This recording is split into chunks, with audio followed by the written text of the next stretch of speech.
usah berenggut, gak usah berenggut kiri kanan. Maju baik 94,3 Sriwijaya Radio.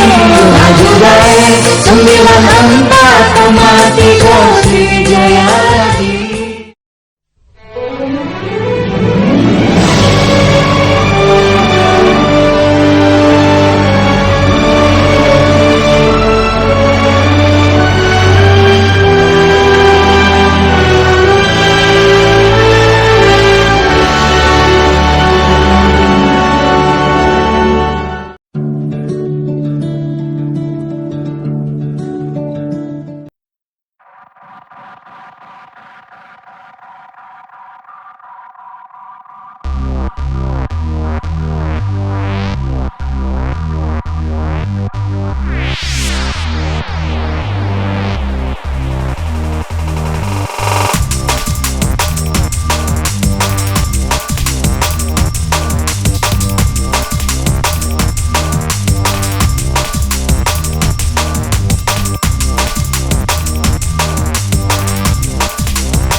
Assalamualaikum warahmatullahi wabarakatuh. Mencoba semangat, dosa berikut kiri kanan, maju B94,3 Sriwijaya Radio.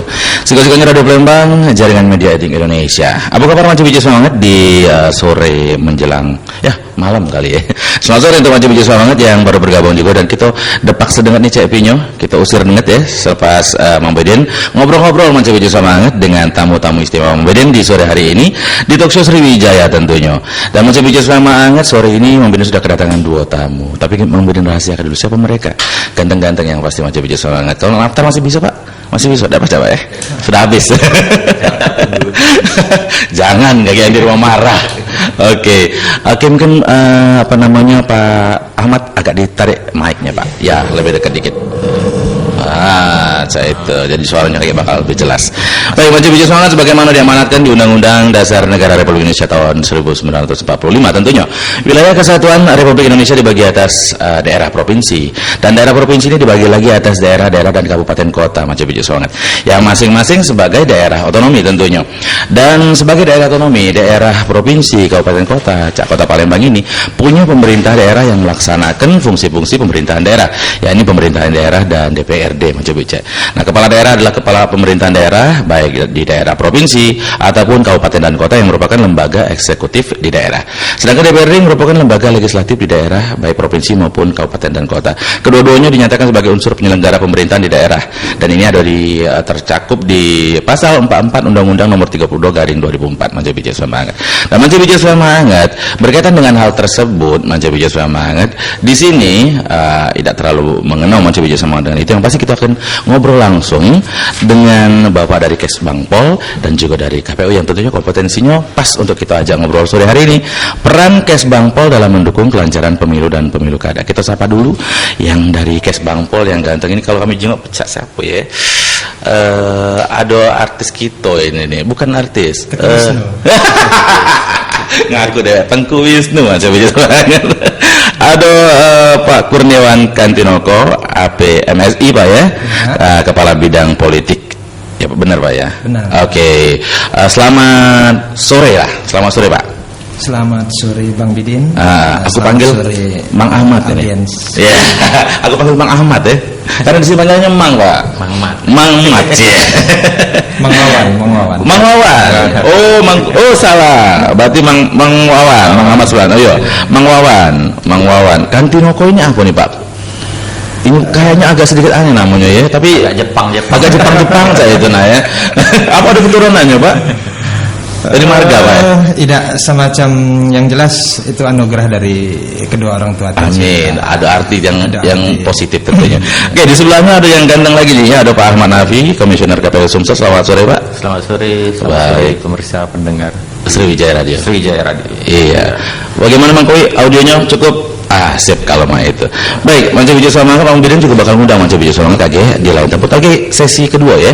Di 816-943 untuk telepon, dan boleh juga di BB di 2B93FF8F, silakan di-invite. Di Sriwijaya Radio Full pun Maju Biju Semangat baca di Facebook dan Twitter yang sudah terkoneksi tentunya dengan Maju Biju Semangat ya. Baik, sehat galau Pak? Alhamdulillah. Aku belum mengucapkan Assalamualaikum warahmatullahi wabarakatuh. Waalaikumsalam warahmatullahi wabarakatuh. Amin. Mudah-mudahan dilimpahi kesehatan galau-galau. Baik, Pak Mang Wawan, Pak Kurniawan, mungkin pengen tanya nih Pak, secara langsung mungkin karena waktu kita juga cuma 1 jam ke depan, ini sangat dikit kalau menurut Mang Bidin untuk kita ngobrol tentang peran serta atau peran Kesbangpol dalam mendukung kelancaran pemilu dan pemilu kada. Sebenarnya apa baik nih Pak peranan Kesbangpol khususnya untuk sosialisasi pemilu dan pemilu kada yang ada di Kota Palembang ini Pak? Ya, makasih Mang Bidin. Ya. Juga salam kepada para pendengar Radio Sriwijaya FM. Yang jelas pada kesempatan ini dapat kami sampaikan bahwa pemerintah Provinsi Sumatera Selatan, khususnya Badan Kesbangpol Provinsi Sumatera Selatan, memiliki komitmen yang sungguh-sungguh untuk membantu kelancaran, memberikan bantuan serta memfasilitasi bagi penyelenggara pemilu yaitu KPU dan Bawaslu sesuai dengan tugas pokok masing-masing. Sesungguhnya seperti di tahun 2014 ini, di mana kita sudah menyelenggarakan 2 pesta demokrasi, hajatan demokrasi yang besar, baik pemilu legislatif maupun pemilu presiden dan wakil presiden tahun 2014. Tentunya banyak kegiatan yang telah dilakukan oleh pemerintah Provinsi Sumatera Selatan, khususnya Badan Kesbangpol. Antara lain kita menyelenggarakan kegiatan rapat koordinasi Badan Kesbangpol Kabupaten Kota se-Sumatera Selatan, sekaligus bertujuan untuk melakukan sinkronisasi program dan kegiatan, kemudian melakukan kegiatan fasilitasi publikasi pemilu, pendidikan politik bagi pemuda dan pelajar, fasilitasi pendidikan politik dan etika politik di media elektronik, kemudian kirap dan sosialisasi pemilu, tim monitoring kelancaran penyelenggaraan pemilu, kemudian ada juga pembentukan tim terpadu penanganan gangguan keamanan dalam negeri di Provinsi Sumatera Selatan yang merupakan tindak lanjut dari Instruksi Presiden nomor 2 tahun 2013, sosialisasi 4 pilar kebangsaan dan lain-lain. Intinya seperti kami sampaikan di awal bahwa pemerintah daerah, pemerintah Provinsi Sumatera Selatan melalui Badan Kesbangpol memiliki komitmen untuk memberikan bantuan serta memfasilitasi penyelenggara pemilu, rekan dari Bawaslu dan KPU agar penyelenggaraan pemilu khususnya dapat berjalan dengan lancar dan tertib. Demikian. Baik. Oke, kalau tadi dikatakan bahwa ada yang namanya sosialisasi. Sosialisasi di sini ada yang menarik adalah ke pelajar kayak itu, Pak. Iya. Ke pelajar yang notabene mereka nantinya akan menjadi pemilih-pemilih pertama kayak itu. Iya. Sosialisasi dalam bentuk apa nih, Pak, ke mereka yang dilakukan? Ya. Terima kasih, Bang Bidin.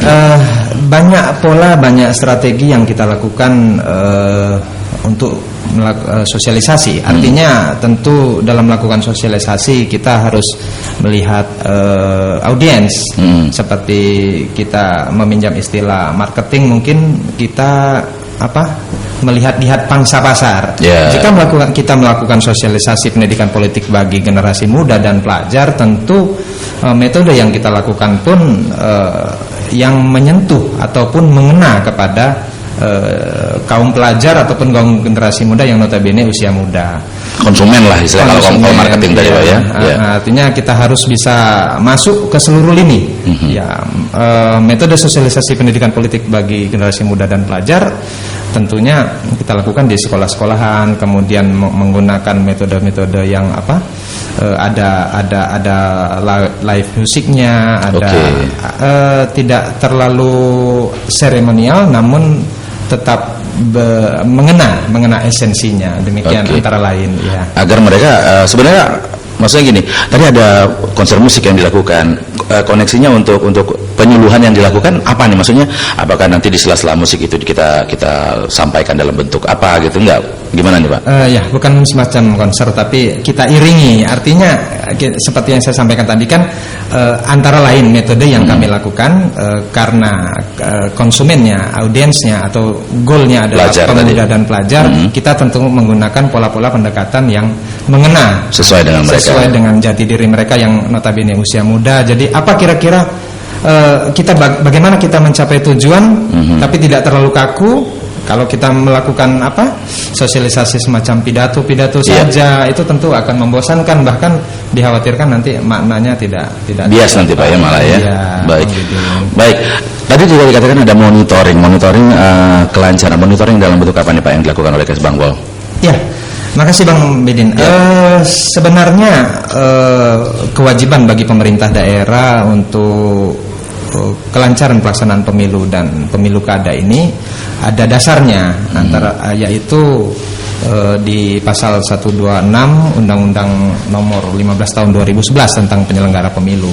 Di situ antara lain pemerintah daerah menugaskan personil pada Sekretariat Panwaslu Kabupaten Kota, kemudian PPK Panwaslu Kecamatan dan PPS, kemudian kita juga membantu penyediaan sarana ruang Sekretariat Panwaslu Kabupaten Kota, PPK Panwaslu Kecamatan dan PPS, kemudian melaksanakan sosialisasi, kemudian kelancaran transportasi logistik pemilu, kemudian monitoring kelancaran penyelenggaraan pemilu dan kegiatan lain yang diatur undang-undang. Dalam hal ini monitoring, tentu pemilu ini kan hajat demokrasi, di mana nantinya akan menghasilkan calon wakil rakyat atau pimpinan. Artinya kita menginginkan hasil dari pemilu itu sebuah hasil yang konstitusional, kan begitu. Antara lain dalam tugas pokok dan fungsi Badan Kesbangpol, kita termasuk melakukan deteksi dini, Bang Bidin. Kita melihat bagaimana pelaksanaan pemilu, kemudian pada saat pemilu itu sedang berlangsung, begitu juga monitoring pada pasca pemilu atau pemilu kada. Jadi kita senantiasa memantau memonitor perkembangan wilayah agar berjalan dengan kondusif, dan jika ditemukan hal-hal yang dapat mengganggu dalam kelancaran pelaksanaan pemilu maupun pemilu kada, tentunya kita segera dari hasil deteksi dini tadi segera melakukan koordinasi dengan aparat keamanan sehingga dapat diambil langkah-langkah strategis agar pemilu itu berjalan lancar. Baik, kita bergeser dulu ke Pak Ahmad ini. Pak Ahmad, mungkin yang namanya permasalahan pilkada dan isu-isu pilkada ini sangat banyak. Aku bisa katakan karena bisa dibagi dalam beberapa kategori. Mungkin dari daftar pemilih, proses pencalonan, terus permasalahan kampanye itu dewe, perhitungan suara, banyak hal-hal yang mungkin berkaitan dengan yang namanya pemilu kada ataupun pilkada ini. Nah, salah sih kita ambil dari awal daftar pemilih yang dikategorikan tidak akurat. Yang seperti apa nih daftar pemilih yang tidak akurat yang dimaksudin, Pak? Daftar pemilihan yang tidak akurat itu bisa kita bentuk di beberapa segi ya, dari daftar pemilih tetap misalnya, dari daftar pemilih sementara, dan dari kedua daftar pemilih itu merupakan suatu bagian dari proses penetapan menjadi daftar pemilih tetap sebenarnya. Kita peroleh daftar pemilih sementara itu dari Dinas Kependudukan dan Catatan Sipil daerah atau kabupaten yang bersangkutan atau provinsi yang bersangkutan, kemudian kita olah lagi menjadi daftar pemilih sementara. Apabila daftar pemilih sementara itu sudah akurat, nantinya tentu akan kita tetapkan menjadi daftar pemilih tetap. Baik. Nah, proses penetapan dari daftar pemilih sementara ke daftar pemilih tetap inilah yang kadang-kadang menimbulkan permasalahan. Kadang-kadang akurasi data yang kita peroleh dengan proses penyempurnaan datanya tidak ketemu, tidak sempurna.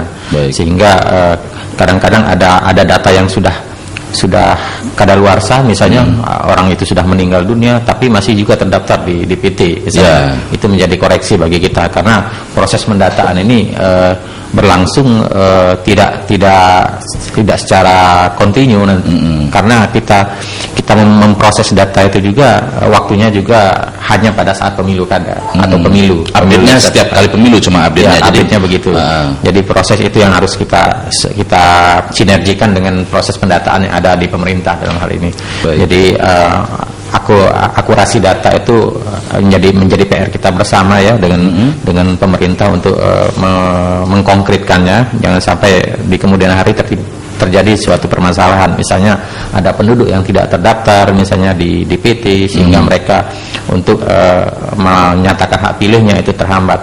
Tapi dalam hal ini Komisi Pemilihan Umum sudah memfasilitasi mengenai antisipasi adanya data-data yang tidak akurat itu dengan mempersilahkan kepada pemilih untuk datang langsung ke TPS pada saat pemungutan suara misalnya, asal penduduk tersebut terdaftar di daerah tersebut. Walaupun bisa juga dibuktikan dengan KTP atau KK. Jadi hak untuk memilih itu tidak serta-merta hapus, tapi apabila dia tidak terdaftar, tidak akurat datanya di DPT atau DPS, tetapi apabila dia menyatakan hak pilihnya itu bisa difasilitasi oleh penyelenggara pemilu, bisa melalui datang langsung ke TPS dengan syarat dia harus berada tinggal di lokasi yang bersangkutan, kemudian dia didata oleh si penyelenggara pemilu misalnya oleh KPPS dalam hal ini, dan dia juga mempunyai waktu untuk melapor apabila dia tidak terdaftar sebagai pemilih nantinya. Baik. Jadi peraturannya juga tidak segitu ketat, tapi memberikan kelonggaran ya kepada masyarakat untuk menyatakan hak pilihnya. Jadi perbaikan itu yang dikedepankan oleh penyelenggara pemilu. Ya. Baik. Nah, macam-macam semangat kayak Bang Budi juga bakal tadi dikatakan dengan modal KTP bisa ya mereka ini. Nah, di sini mungkin ada permasalahan baru kalau mereka punya domisili dan KTP di dua tempat. Lagi kita ngobrol itu, kita kan dulu macam-macam semangat dan Bang Budi bakal balik lagi dengan Pak Ahmad juga Pak Kurniawan di Talk Show Sriwijaya selepas beberapa pesan yang lewat berikut ini.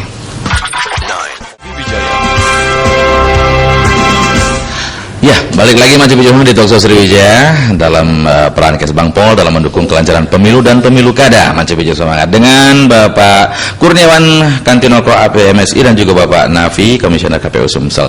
Oke, masih bersama tadi sempat terputus Pak. Oh iya, diingatkan nih Manci Bija Semangat, line telepon 816943 kita buka sekali lagi 816943 untuk Manci Bija Semangat yang nanya langsung tentang boleh hal-hal yang berkaitan dengan pemilu dan pemilu kada yang ada di Sumatera Selatan ini Manci Bija ya. Silakan sembari memberi ngobrol, memberi tunggu 816943 ditunggu oleh operator kita Mang Kowi di sore hari ini.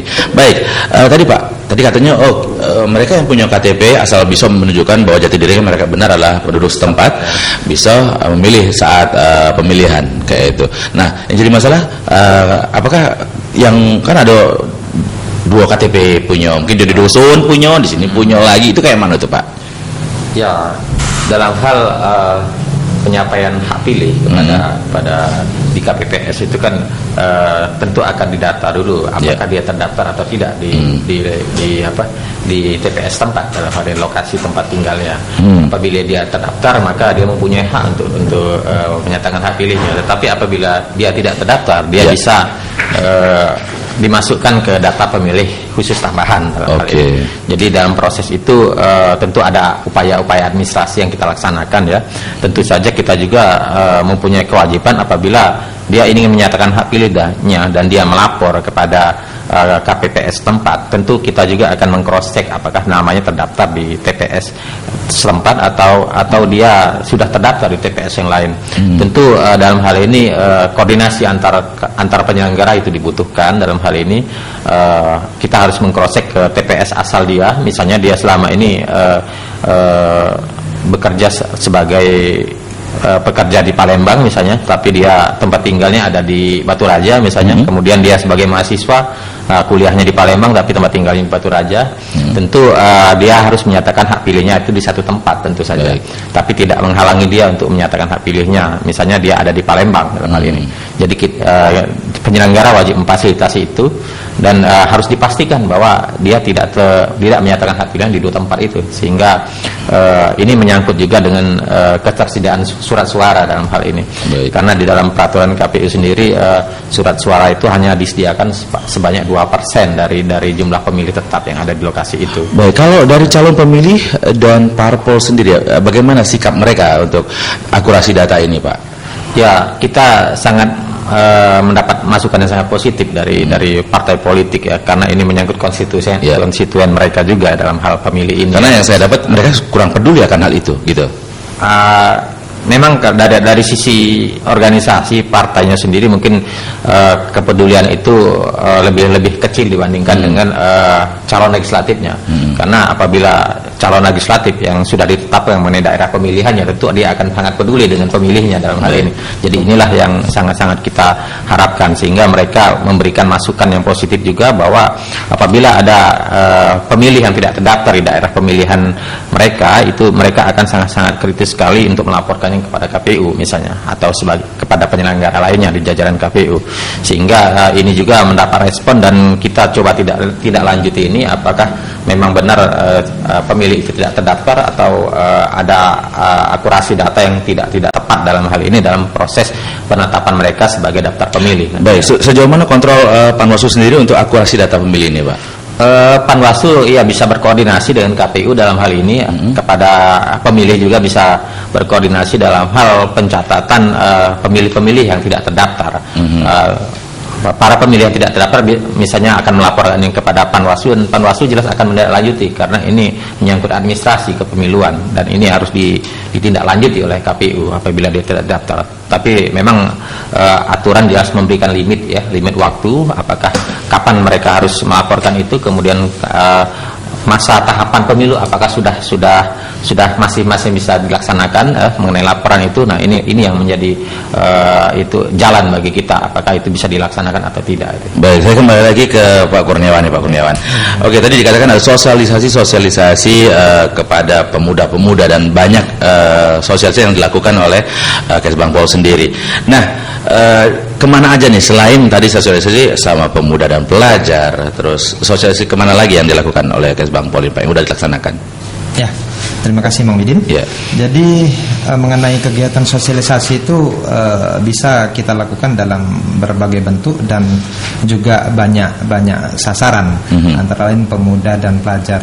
Namun sekedar kita klarifikasi gitu. Ya. Ada semacam kesan Mang Bidin bahwa yang disebut dengan pemilih pemula itu kecenderungannya adalah pemuda dan pelajar saja. Ya. Artinya anak-anak muda yang belum menggunakan kesempatan atau belum pernah menggunakan hak pilihnya. Padahal kita cenderung lupa bahwa antara lain ada yang namanya pemilih pemula yang justru berusia cukup lanjut. Seperti contoh, misalnya seseorang yang kemudian mendaftar sebagai TNI dan Polri kan, pada saat usia yang bersangkutan mendaftar, mungkin di situ tidak terselenggara sebuah pemilu. Betul. Sehingga dia tidak pernah memanfaatkan hak pilihnya sebagai warga sipil biasa. Kemudian dia yang bersangkutan lulus menjadi TNI dan Polri sampai dengan usia pensiun di usia berapa gitu kan. Dan setelah pensiun kembali sebagai warga sipil, barulah yang bersangkutan memanfaatkan hak pilihnya. Dan itu juga merupakan salah satu sasaran kita. Jadi kita kemudian melakukan sosialisasi pemilu, masuk ke komplek militer ataupun mengunjungi purnawirawan TNI dan Polri, demikian. Sosialisasi lain ya tentu banyak. Kita juga melakukan kegiatan talkshow, kemudian di media elektronik, kemudian media elektronik baik televisi maupun radio, kemudian juga sosialisasi di media cetak, dan juga kita menyelenggarakan kegiatan publikasi semacam distribusi baliho atau banner di sudut-sudut di kota ya. Bukan hanya kota Mang Bidin, di seluruh Sumatera Selatan. Kemudian banyak hal lain lah pokoknya yang jelas. Walaupun yang jelas kita seperti kami sampaikan tadi, pemerintah Provinsi Sumatera Selatan melalui Badan Kesbangpol memiliki komitmen dengan berbagai cara, walaupun tertampung ataupun tidak tertampung dalam anggaran, sedapat kita mungkin melakukan sosialisasi, tetap kita akan lakukan. Kenapa sosialisasi dirasa perlu, Pak? Karena kan mereka sebenarnya orang-orang yang berpendidikan yang mengerti gitu bahwa ya memilih adalah hak dan kewajiban. Jadi kenapa dirasa perlu penyuluhan ini dilakukan kalau menurut Bapak? Ya, terima kasih Mang Bidin. Ya. Sosialisasi kalau seperti kita analogikan sebuah istilah marketing ya, sebuah kegiatan promo. Namanya sebuah produk tentu harus jor-joran kita senantiasa kita sosialisasikan ya agar halayak mengetahui. Kemudian dalam melakukan metode sosialisasi itu juga kita juga menjelaskan Mang Bidin kepada masyarakat bahwa pemilu ini penting gitu. Pemilu kada ini penting dalam rangka bagaimana kita kemudian memilih wakil rakyat kita, bagaimana kemudian kita memilih pemimpin kita. Saya sering menganalogikan Mang Bidin dengan istilah palang merah Indonesia itu setetes darah nyawa bagi si sakit. Ya artinya memang setetes satu suara kita sangat menentukan ke arah mana bangsa kita ini mau dibawa kesuksesan pemerintahan, pembangunan dan pemilihan kemasyarakatan di suatu daerah begitu. Memang sangat penting sosialisasi, Mang Bidin. Kalau dilihat jadi bagaimana peran serta dan keaktifan para taruhlah tadi pelajar, pemilih pemula itu selama ini yang Bapak lihat? Alhamdulillah Mang Bidin, jika kita melihat situasi pada pemilu yang lalu maupun pemilu kada, khususnya di beberapa TPS yang berada di sekitar komplek militer mungkin ya, atau komplek kepolisian, ada peningkatan yang cukup signifikan lah. Artinya di situ mungkin kan tidak semua asrama itu penghuninya militer atau polisi aktif, tapi ada peningkatan yang cukup signifikan. Kemudian memang harus kita akui secara bersama pada beberapa kesempatan pemilu yang lalu, khususnya pada saat PSU ya Pak Ahmad Nafi terjadi penurunan angka partisipasi. Ya itu mungkin kalau sekedar kita sharing dengan masyarakat atau rekan-rekan ya mungkin gimana ya, juga masyarakat mungkin sudah mulai jenuh karena ya. frekuensi jenuh dalam arti tidak selalu berkonotasi negatif ya, Bang Bidin. Ada frekuensi yang terlalu intens dalam kepemiluan. Mungkin nanti bisa dijelaskan oleh Pak Ahmad Nafi nih, karena ada apa terkait dengan Perpu 1 2014 ya Pak Nafi ya, di mana ada rencana pelaksanaan pemilihan umum secara serentak. Baik, mungkin ke Pak Nafi juga nih. Kalau dilihat selama ini seperti apa sih proses pemilu dan pemilu kada di Sumsel nih Pak? Oke, ada telepon, kita angkat di sini dulu. Selamat sore, halo. Halo, ya dengan siapa nih, Cek? Ini sama Cek Anis, Mas. Cek Anis. Dengan Anis sama Masem. Cek Anis di mana, Cek Anis? sama bapak-bapak dari PES. Oke, silakan langsung. Terkopi, Pak? Oke, silakan. Maaf Pak, nak bertanya dikit ini Pak, kami. Ya, silakan. Kemarin itu kan ada wacana bahwa tidak tahu mulai kapan, kami juga tidak dengar berita lagi ini itu. Ada wacana ujungnya kepala daerah itu targetnya nggak dipilih langsung oleh DPRD. Oke. Nah yang nggak kami tanya ke Pak, targetnya nggak tahu ini berkaitan nggak dengan tema hari ini. Setelah itu aku gawe KPU Pak ya. Misalkan kepala daerah sudah dipilih oleh DPRD. Oke. Itu baik Pak ya. Itu baik Cak Anis. Terima kasih Pak. Terima kasih Cak Anis. Selamat sore Cak Anis yang dari mana tadi? Di mana tadi? Lupa ngomong. Baik, langsung mungkin Pak Ahmad langsung bisa ditanggapi pertanyaan dari Cak Anis ini berkaitan langsung katanya apa nih kayaknya tugas KPU kalau sudah dipilih oleh Dewan kayak itu. Ya, jadi keluarnya Undang-Undang Nomor 22 tahun 2014 kemarin ya, itu mendelegasikan pemilihan itu dilaksanakan oleh anggota DPRD dalam hal ini pemilihan gubernur, bupati dan wali kota. Jadi seiring dengan waktu dengan dikeluarkannya Perpu Nomor 1 2014 itu mengembalikan, intinya adalah mengembalikan pemilihan itu dilaksanakan secara langsung oleh rakyat dalam hal ini. Jadi ini memang dari sisi peran dari KPU sendiri ada semacam pengurangan kewenangan dari KPU sendiri sebagai penyelenggara dalam hal ini, tapi berpegang pada Undang-Undang Dasar 45 ya pasal 22I itu menyatakan bahwa suatu pemilihan umum itu dilaksanakan oleh suatu komisi pemilihan umum dalam hal ini. Nah, jadi masih tetap diselenggarakan oleh KPU. Mungkin dalam hal teknis penyelenggaraannya apabila itu dilaksanakan secara tidak langsung itu mungkin ada peraturan-peraturan nanti yang akan menaungi komisi pemilihan umum dalam melaksanakannya. Kemudian kembali ke peraturan pemerintah pengganti Undang-Undang Nomor 1 2014 yang mendelegasikan kembali pemilihan itu dilaksanakan oleh rakyat, dilaksanakan secara langsung dalam pemilihan gubernur, wali kota dan bupati. Itu komisi pemilihan umum di daerah khususnya di tempat kita ini Bang Din di Sumatera Selatan itu pada 2015 mendatang akan diselenggarakan pemilihan umum secara langsung untuk kepala daerah di 7 kabupaten kota di Sumatera Selatan. 7 kabupaten kalau melihat dari ininya, yaitu di Kabupaten Oku Timur, kemudian Oku Selatan, Ogan Ilir, Kabupaten Musirawas, Kabupaten Panukal Abab Lematang Ilir, kemudian Kabupaten Muratara. Jadi dari 7 kabupaten itu yang kita persiapkan untuk melaksanakan pemilihan umum kepala daerah pada 2015 mendatang. Oke. Mengenai tahapan-tahapannya nanti masih disusun regulasinya oleh KPU RI dalam hal ini.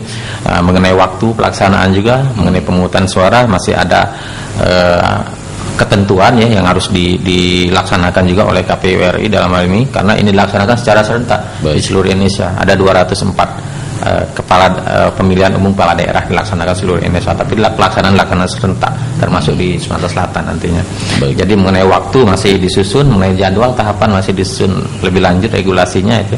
Kalau waktunya pelaksanaannya itu ada 3 alternatif kemarin yang dilaksanakan sesuai dengan Perpu, yaitu pelaksanaan tanggal 9 September 2015, kemudian ada tanggal 7 Oktober 2015, kemudian tanggal 11 November 2015. Jadi dari ketiga waktu pelaksanaan itulah yang nanti akan diambil satu waktu ya, yang pelaksanaannya serentak dilaksanakan di seluruh Indonesia.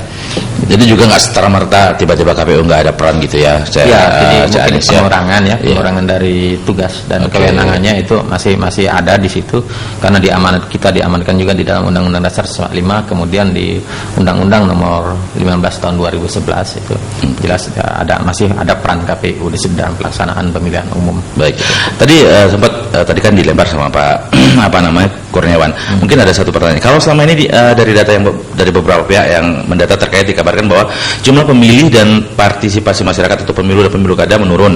Nah, kalau untuk tahun ini terutama Pilpres seperti apa nih, Pak? Memang ada semacam penurunan pada saat partisipasi pemilih khususnya di Sumatera Selatan ini, yaitu pada pemilu legislatif 2014 kemarin kita mendapatkan suatu angka partisipasi yang cukup tinggi, saya kira itu melebihi dari target nasional sebesar 75%, tapi kita sudah mencapai 78% dalam ini setelah diolah dari data pemilih yang ada di 15 kabupaten kota di Sumatera Selatan. Kemudian pada pemilihan presiden penurunannya juga sampai 6% ya, sampai itu ada 72% pemilih di Sumatera Selatan yang menyatakan hak pilihnya. Jadi ada semacam penurunan yang cukup cukup tinggi sampai 6% ya. Ini juga menjadi evaluasi bagi kita itu karena seperti yang dikatakan ini menyangkut sosialisasi, mungkin jadi evaluasi kita karena sosialisasi ini juga dilaksanakan bukan hanya oleh KPU, dalam hal ini juga oleh pemerintah daerah maupun dari partai politik atau calon legislatif atau calon presiden. Jadi ini menyangkut kerjasama yang baik dari semua pihak dalam hal sosialisasi ini, dan kita mengapresiasi kepada pemerintah provinsi pada dalam hal kerjasama sosialisasi kemarin pada saat pemilu legislatif ya, sosialisasi sangat intens kita laksanakan khususnya kepada pemilih-pemilih pemula ini, karena di dalam daftar pemilih itu keberadaan pemilih pemula ini cukup tinggi ya, sampai 20% dalam hal ini. Jadi keberadaannya juga cukup semakin bertambah seperti yang dikatakan oleh Pak Kurniawan tadi. Bisa saja pemilih pemula ini bisa dari orang yang sudah dewasa tetapi sudah mempunyai hak pilih, misalnya pensiunan dari TNI, Polri misalnya, itu juga merupakan pemilih potensial sebagai pemilih pemula selain pelajar dan mahasiswa. Jadi dia umur berapa baru merawani, Pak ya? Merawani, Pak ya. Jadi harus ini juga harus kita sosialisasikan pemilunya, Pak. Ya lah, macam semangat. Abang Bidin bukan memerawani lagi, berapa kali itu nyoblos. Nyoblos apa coba ya? Bang Bidin, Pak Ahmad juga Pak Kurniawan bakal balik lagi selepas beberapa pesan yang berikut ini. Ya, Siko-Sikonya Radio Palembang, Maju Bujang kembali lagi di Talkshow Sriwijaya bersama Kesbang Pol dan juga KPU hari ini. Masih Bujang semangat. Lain telepon masih dibuka di 81693 kalau memang masih ada yang pengen ditanyakan sembari Bang Bidin juga ngobrol masih Bicek, dan di WB 2B93FF8F. Hampir lupa Bang Bidin. Oke, mungkin kita ke Pak Kurniawan lagi. Pak Kurniawan, jadi mungkin tadi banyak sosialisasi yang dilakukan. Kerjasama kita antara Kesbang Pol dengan akurasi data dan segala macamnya dengan KPU ini sejauh mana Pak yang bisa dilakukan? Mungkin bisa disampaikan ke Mas BC. Makasih Bang Bidin. Ya. Pada prinsipnya kita kalau masalah koordinasi dan kerjasama antara pemerintah provinsi dalam hal ini Kesbang Pol Provinsi Sumatera Selatan. Oke, Pak tahan di sini. Oke, kita angkat telepon. Halo Sriwijaya Radio. Halo. Waalaikumsalam. Dengan Mang siapa nih, Mang? Dengan Mang Udin. Mang Udin di mana Mang Udin? Di Sekojo. Oke, Mang Udin di Sekojo. Silakan langsung Mang Udin. Ini ke KPU apa nak ke Kesbang Pol? KPU deh. KPU boleh, silakan. Kalau marak yang namanya pemilu, soal DPP selalu jadi rebut-rebut. Oke. Kira-kira kedepannya cak mana antisipasi KPU jangan sampai hal ini lagi terjadi. Oke, itu baik. Oke, sama-sama Mang Udin. Ini tadi sudah kita bahas sebenarnya dengan akurasi tadi Pak ya, akurasi daftar pemilih tadi. Mungkin bisa disampaikan lagi Pak. Ya, dari data yang ada ya, kita tetap bekerja sama dengan pemerintah setempat ya dalam hal ini untuk akurasi data pemilih dalam hal ini. Jadi perbaikan-perbaikan itu kita lakukan terus ya, tidak hanya dari sisi pada saat pelaksanaan pemilu ini saja, tetapi data-data yang masuk yang kita terima dari dari dinas catatan sipil, misalnya dari kependudukan yang dari DP4 ya, kalau dari istilah dari DP4 itu akan kita olah sebaik-baiknya sehingga akan menjadi suatu data yang akurat. Kita juga di pemilu legislatif 2014 kemarin tadi juga sudah menerapkan mengenai sistem data yang ada di KPU, yaitu sistem pendaftaran pemilih ya, SIDALIH. Dari SIDALIH itu yang kita olah, kemudian verifikasi datanya itu tetap berlangsung di pengolahan SIDALIH itu. Kemudian untuk logistik ada SILOG ya, sistem logistik pemilu. Dari dua sistem itu sendiri tentu akan memberikan akurasi yang tepat bagi kita dalam hal jumlah pemilih dan dalam hal logistik yang akan kita siapkan nanti, misalnya termasuk mengenai surat suara nantinya ya. Baik. Jadi valid antara dua sistem data yang ada di pemilu tersebut. Jadi ini pengolahannya terus berlangsung. Di KPU sendiri sudah ada tim khusus dalam hal ini untuk melaksanakan program SIDALIH ya, sistem pendataan pemilih ini. Kemudian kedepannya nanti akurasi data itu akan semakin maksimal nanti, termasuk pada waktu keinginan untuk memasukkan NIK dalam hal ini, nilai nomor induk kependudukan yang sudah ada di pemilih kita itu sudah semakin baik dalam proses pemilu 2014 kemarin. Baik. Sehingga akurasi data dari pemilih itu sendiri akan menjadi hal yang sangat digunakan, hal-hal yang sangat penting dalam hal penetapan daftar pemilih tetap nantinya dalam pemilu yang akan datang. Baik, kalau masalah ribut-ribut akurasi data mungkin sangat banyak masalah-masalah lain yang mungkin salah satunya adalah permasalahan masa kampanye. Masa kampanye di sini juga sering diributkan oleh banyak pihak. Nah, di sini ada pelanggaran-pelanggaran yang dilakukan oleh dalam proses, maksudnya ada pelanggaran ketentuan cuti lah, terus juga ada money politik. Nah, hal-hal seperti ini juga tentunya menjadi concern bagi kita kan, Pak, untuk pengawasannya seperti apa gitu. Iya, pengawasannya ya kita sudah ada lembaga yang mandiri independen ya yang mengawasi itu, yaitu di Provinsi Sumatera ada Bawaslu Sumsel, kemudian dan jajarannya dari Panwaslu kabupaten kota maupun dari PPL. Ke depan perbaikan mengenai pengawasan ini tetap dilakukan ya oleh penyelenggara pemilu dalam hal ini, termasuk nanti adanya pengawasan di setiap TPS. Nanti di dalam Perpu sendiri diamanatkan bahwa pengawasan itu ada satu TPS yang ada di seluruh di Sumatera Selatan, misalnya di seluruh Indonesia, akan diawasi oleh satu orang pengawas dalam hal ini. Jadi kita harapkan pelanggaran itu akan dilakukan seminimal mungkin ya, dapat kita minimalkan dan kita harapkan pelaksanaan pemilu ini tetap berlangsung secara jujur, adil dan independen nantinya. Baik, ini masih ada lagi nih Pak dari Santi. Kita baca BB dari Santi di Perumnas yang sebenarnya pertanyaannya sudah kita jawab, cuman mungkin ada kaitan selanjutnya nih. Kalau kepala daerah sama presiden dipilih anggota dewan atau MPR, kira-kira apalagi peranan KPU untuk pemilu, dan berarti kedepannya ada KT komisioner ya.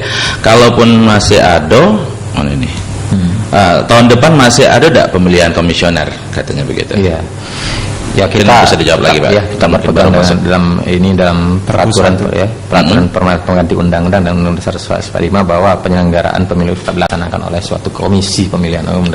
Mungkin peran dan tugasnya juga yang dipertanyakan dalam ini, apakah perannya akan lebih besar atau dikurangi. Itu akan diatur lebih lanjut dalam baik itu dalam peraturan KPU maupun di peraturan pemerintah nantinya dalam hal pelaksanaan tugas dari penyelenggara pemilu ini ya. Baik. Oke, ke Pak Kurniawan, mungkin kira-kira apa lagi nih yang akan dilakukan oleh Kesbangpol mengingat pemilu terutama pemilihan presiden dan kepala daerah ini akan dipilih oleh anggota dewan. Jadi seperti apa tanggapan Bapak untuk hal yang seperti itu tadi, pemilu yang akan langsung dipilih oleh anggota dewan ini? Ya, makasih Mang Bidin. Sebagaimana kita ketahui bahwa pada awalnya memang penyelenggaraan pemilu itu artinya pemilu kada, gubernur, bupati, wali kota itu pemilihannya diselenggarakan oleh DPRD. Namun sehubungan dengan terbitnya peraturan pemerintah pengganti Undang-Undang Nomor 1 2014 itu dinyatakan bahwa pemilu gubernur, bupati dan wali kota itu sudah diselenggarakan kembali secara langsung oleh rakyat. Jadi artinya kalau bahasa awamnya ya Pak Ahmad Nafi ya, bahwa Perpu 1 2014 itu menganulir UU nomor 22 tahun 2014. Jadi kesimpulan bahwa penyelenggaraan pemilu sampai dengan hari ini, jika hari ini pun terselenggara pemilu, kita masih mengacu pada Perpu 1 2014 di mana pemilihan gubernur, bupati dan wali kota masih dilakukan oleh rakyat secara langsung. Baik, Manca Bijak semangat, Mang Kowi. Oke, kalau kayak itu Manca Bijak semangat. Oke, langsung masih. Kirain sudah ini. Mang Bidin lihat jam, kirain nak masuk iklan, ternyata belum. Lagi Mang Bidin kena SP lagi ini. Ya, Manca Bijak semangat, sekali lagi Mang Bidin undang Manca Bijak semangat di 816-943 untuk yang nak telepon silakan Manca Bijak semangat, atau lewat BB tadi. Thank you dulu, terima kasih untuknya bicara apa tadi itu, lupa Mang Bidin. Oke, tentang pelanggaran-pelanggaran yang terjadi, ada yang ngomong nih Pak, mungkin ke Pak Ahmad ya, katanya ada ketidakadilan yang dilakukan oleh KPU katanya dalam bentuk mungkin manipulasi perhitungan suara atau rekapitulasi perhitungan yang tidak valid. Nah, hal seperti ini, hal yang seperti apa yang bisa disampaikan, maksudnya bukan bentuk counter attack, maksud saya mungkin untuk hal dikatakan manipulasi seperti apa? Manipulasi seperti apa yang dikatakan ini Pak? Kalau memang ada manipulasi berarti nggak valid dong gitu. Iya, mungkin yang dipermasalahkan pada waktu rekapitulasi, rekapitulasi ya. Jadi data dari hasil pemilu yang diperoleh oleh saksi misalnya berbeda dengan yang disahkan oleh KPU. Mungkin ini berkaitan dengan transparansinya juga. Transparansinya juga. Iya. Jadi dalam hal ini kita tetap pemilu 2014 kemarin tetap melaksanakan rekapitulasi secara berjenjang ya, mulai dari tingkat KPPS sampai ke KPU kabupaten, panitia ini PPK, kemudian KPU kabupaten, KPU provinsi sampai ke KPU RI. Jadi manfaat dari rekapitulasi yang dilaksanakan secara jenjang ini, kita dapat mengevaluasi apa yang sudah dilaksanakan oleh rekapitulasi yang dilaksanakan oleh jajaran KPU yang ada di bawahnya. Misalnya pada saat rekapitulasi di tingkat PPK ya, tentu ada keberatan-keberatan dari saksi yang tidak dijalankan, yang tidak diselesaikan oleh PPK. Katanya ada keterbatasan juga dari saksi-saksi yang ada, itu benar nggak Pak? Ya, dalam hal ini peraturan tetap kita pegang pada saat itu ya, saksi ya, tetap satu dari parpol pada saat rekapitulasi itu, dan keberatan-keberatan yang dilaksanakan itu kita sediakan form khusus dalam hal ini. Jadi pembahasannya bisa diselesaikan pada saat rekapitulasi di tingkat PPK. Apabila tidak diselesaikan, bisa menyatakan keberatan di tingkat kabupaten, misalnya di KPU kabupaten pada saat rekapitulasi dilaksanakan di kabupaten. Kemudian itu juga tidak diselesaikan, bisa menjenjang, bisa di KPU provinsi, keberatan-keberatan itu bisa dilaksanakan. Jadi tentu dalam hal ini penyelenggara prosesnya itu tidak bisa berlangsung sendiri ya, ada panitia pengawas dalam hal ini, apakah sudah terjadi pelanggaran atau tidak itu akan diproses.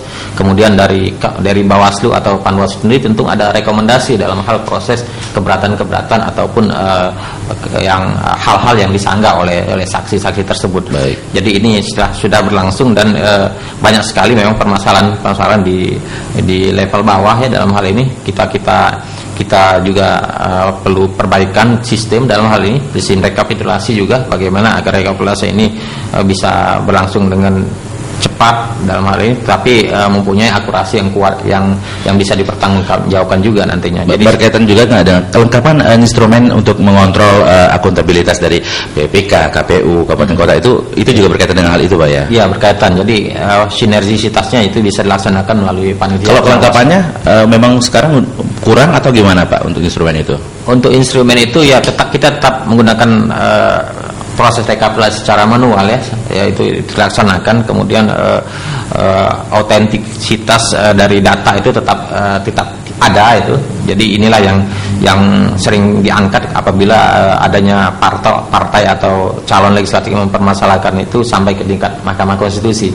Jadi data-data yang autentik itulah yang akan diangkat dan akan dipertanggungjawabkan pada saat sidang misalnya di Mahkamah Konstitusi dalam hal ini. Jadi ini ya, KPU hanya melaksanakan proses itu, kemudian data-data yang ada itu harus lengkap ya, harus, dan formulir-formulir yang ada itu sudah menunjukkan bagaimana akurasi data yang dilaksanakan oleh KPU, dan proses rekapitulasinya juga dilaksanakan secara terbuka, bisa disaksikan oleh semua pihak dalam hal ini. Di sini juga katanya kekurangan KPUD yang besar itu menentukan pasangan calon. Nah, di sini banyak terjadi keberatan, ada mungkin dikatakan keberpihakan gitu. Ya. Nah, hal seperti ini karena kewenangan yang besar tersebut menjadi kendala nggak nih, Pak? Atau mungkin banyak protes yang terjadi? Iya, makanya apabila ada hal-hal yang keberatan itu yang dilaksanakan oleh KPU kabupaten misalnya dalam hal proses rekap, misalnya mengenai transparansi dan sebagainya, itu bisa dibuka kembali pada saat rekap di tingkat provinsi. Oke. Jadi ada semacam rekomendasi untuk membuka kembali kota misalnya, itu sudah kita laksanakan pada saat pemilu legislatif kemarin. Apabila keberatan, sehingga proses transparansi yang kita bangun itu dapat menjadikan data-data itu semakin valid dan tidak ada yang ditutupi dalam hal ini. Jadi penyelenggara pemilu sudah bekerja di rumah kaca, saya istilahkan. Oke, saking transparansinya dan bisa laksanakan. Tapi memang waktu atau tahapan-tahapan lah yang kadang-kadang membatasi itu, karena kita tahapan itu harus juga kita laksanakan, seperti tahapan pemungutan suara, kemudian rekapitulasi, itu berjenjang dan memiliki waktu yang sudah ditentukan dalam peraturan KPU gitu. Baik, Manca Bija semangat, sebenarnya waktunya sangat kurang ya. Tapi Manca Bija semangat, Bang Bidin bakal balik lagi untuk kesimpulan kaget di akhir. Manca Bija semangat dari Kesbangpol, juga dari KPU Manca Bija. Tetap beringu di Siko-Sikonya Radio Palembang. Ya.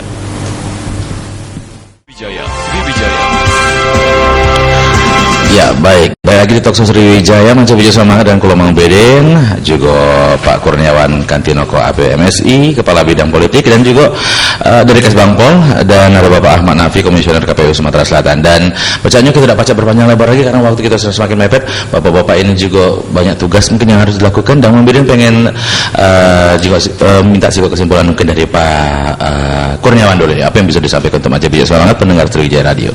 Ya, terima kasih Bang Bidin. Ya. Pada prinsipnya sesuai dengan ketentuan bahwa pemerintah Provinsi Sumatera Selatan melalui Badan Kesbangpol memiliki kewajiban untuk memberikan bantuan dan fasilitas kepada penyelenggara pemilu, baik itu KPU maupun Bawaslu, dalam penyelenggaraan pemilu sesuai dengan ketentuan perundang-undangan. Alhamdulillah syukur selama ini hubungan komunikasi, koordinasi serta kerjasama antara pemerintah Provinsi Sumatera Selatan dengan jajaran penyelenggara pemilu sudah berlangsung baik, sehingga penyelenggaraan pemilu dan pemilu kada yang berlangsung di Sumatera Selatan berlangsung dengan tertib ya Pak Amanapi. Ya, alhamdulillah. Kemudian terkaitannya dengan salah satu tugas pokok dan fungsi Kesbangpol juga, maka pada kesempatan ini sekarang sudah akhir tahun ya Mang Bidin, sebentar lagi tahun baruan. Jelang tahun baruan kita nih dapat anugerah nih Provinsi Sumatera Selatan beberapa hari yang lalu, beberapa hari yang akan datang, tanggal 3 sampai dengan tanggal 6 Desember 2014. Kita sebagai tuan rumah bagi insan persinetronan dan perfilman. Tanggal 5 nanti ada pemilihan Piala Vidya untuk insan sinetron, kemudian tanggal 6-nya ada Piala Citra untuk insan perfilman ya di Area Duta dan di PSCC. Kemudian alhamdulillah lagi Provinsi Sumatera Selatan juga kembali dipercaya sebagai dipercaya sebagai tuan rumah bagi pesta olahraga mahasiswa negara-negara Asia Tenggara. Tanggal 10 hingga tanggal 19 Desember yang meliputi 20 cabang olahraga. Artinya kalau Mang Bidin sering lewat di ke arah Polda itu ada flyover, ada banner, ada baliho besar, di situ tertulis aku bangga sebagai warga Sumsel. Alhamdulillah pada kesempatan ini kami mengimbau kepada baik saya pribadi, kepada Mang Bidin, kepada segenap pendengar radio Sriwijaya FM, mari kita senantiasa ciptakan situasi dan kondisi wilayah yang kondusif, sehingga kita dapat terus maju dan berkembang, memiliki daya saing sebagaimana visi dan misi dari pemerintah Provinsi Sumatera Selatan. Mungkin itu. Baik, terima kasih Pak Kurniawan. Dari Pak Ahmad silakan Pak Ahmad mungkin. Terima kasih Mang Bidin. Ngomong-ngomong Pak, saya lewat terus kok Pak di situ Pak. Saya balik di Demang Lebar Daun. Ya, silakan Pak Ahmad. Ya, terima kasih Mang Bidin. saya juga mengharapkan agar pelaksanaan pemilu legislatif yang sudah berjalan kemarin itu sudah terlaksana dengan baik ya. Kita harapkan juga hal ini tetap kita jaga, situasi ini, stabilitas politik di Sumatera Selatan ini tetap kondusif dalam pelaksanaan pemilu yang akan datang ya. Itu tetap kita harapkan, jadi stabilitas politik juga tetap kondusif dalam hal ini. Kemudian ini juga dukungan dari semua pihak dalam proses penyelenggaraan pemilu ini cukup juga menjadi perhatian kita semua ya, karena pemilu ini adalah pemilu masalah bangsa, masalah kita bernegara, masalah kita bagaimana kita berdemokrasi. Jadi pelaksanaan juga tidak akan berjalan lancar tanpa dukungan dari semua pihak. Jadi KPU Provinsi Sumatera Selatan tetap mengimbau kepada masyarakat agar dalam setiap pemilu tetap menyatakan hak pilihnya, tetap kita jaga iklim demokrasi ini agar berjalan dengan baik dan lancar. Itu aja. Baik, terima kasih banyak. Sekali lagi Mas Biju semangat, waktunya sudah ada baca lagi. Mang Budi sebenarnya pengen ngobrol lama lagi dengan kedua bujang ganteng, bujang ganteng. Ya Mas Biju, mudah-mudahan sebagai daerah ekonomi fungsi pemerintahan, fungsi-fungsinya pasti dilakukan atau dijalankan dengan baik Mas Biju semangat ya. Dan apa yang disampaikan oleh bapak-bapak ini hari ini bermanfaat bagi Mas Biju semangat. Galau-galau untuk pendengar Sriwijaya Radio, dan Mang Budi tidak baca panjang lebar lagi, tidak usah berhenti kiri kanan, laju base 94,3 Sriwijaya Radio, siko-sikonya Radio Pelembang, jaringan media etnik Indonesia. Sekali lagi terima kasih Pak Ahmad, Pak Kurniawan. Assalamualaikum warahmatullahi wabarakatuh.